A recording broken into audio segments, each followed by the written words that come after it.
If you are in a hurry, here are 8 tips to recover from a keto cheat day. If your primary goal is to lose weight, cheating on your keto diet from time to time is not going to destroy your progress, although it might kick you out of ketosis. If you just couldn't resist that slice of cake or pasta dinner and chose to indulge in a few extra carbs, don't stress. This cheat meal is not the reason to throw your entire diet out the window.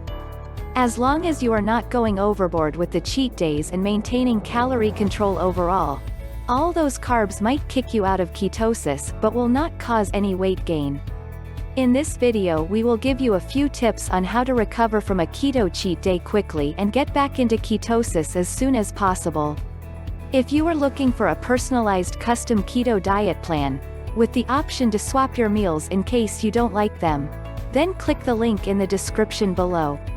Just because you start eating carbs again, especially just for one day, doesn't mean you will store a bunch of body fat.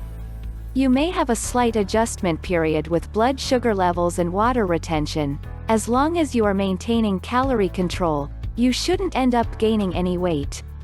Here's what happens when you cheat on your keto diet. Your blood sugar will spike, making an abundance of quick energy available and causing your body to switch back to glucose as a source of fuel, and as a result, ketone production will stop.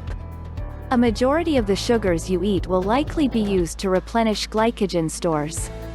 This may cause a temporary gain in water weight. Your body will continue to use up available glucose and glycogen stores until you run out, and then ketone production will resume.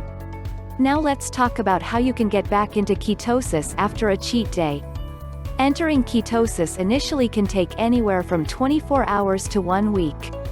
However, with the right plan, this process happens much quicker the second time around. Tip number 1. Accept that you cheated. What this means is don't let your cheat day turn into a cheat week, or even, God forbid, a cheat month. You had a bad day, went to a party, or it was a holiday and temptation got the best of you. It's okay. Own it and move on. Don't have the mindset that you ruined it and you have to wait until the following Monday to start back up like you always do every time you diet. Keto does not work this way. You will do more harm the longer you continue to cheat. Tip number 2. Test if you are still producing ketones. If you aren't sure whether you are still in ketosis or you are trying to determine when you do enter a state of ketosis again, you might want to test your ketones. There are 3 types of ketone testing: blood, breath, and urine. The most convenient being testing ketone levels in your breath using a breath ketone meter. Tip number 3. Try intermittent fasting. Intermittent fasting is a healthy, effective way to use up your glycogen stores, helping you enter ketosis. When you fast, your body doesn't have any calories coming in. Therefore, it needs to find energy through stored glucose, or glycogen. An intermittent fast is an effective way to get back into ketosis. You already do a short fast each night when you're asleep, from dinner time to breakfast. To start intermittent fasting, you will simply extend that fasting window. For example, instead of breakfast you could choose lunch as your first meal of the day, or try skipping dinner. If you are used to fasting, you may also try a short-term fat fast.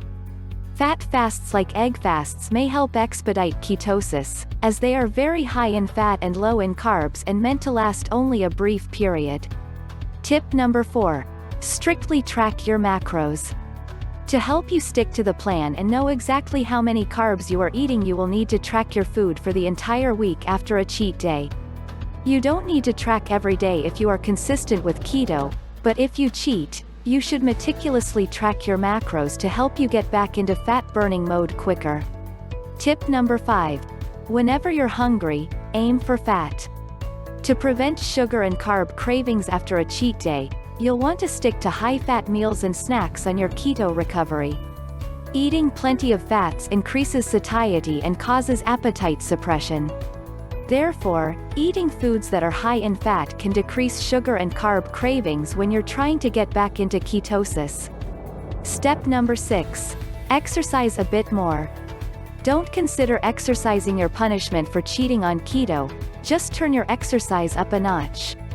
Whether that's an extra 10 minutes added to your yoga flow or a few more reps to your workout. When you exercise, your body sends glycogen, or stored glucose, to your muscles.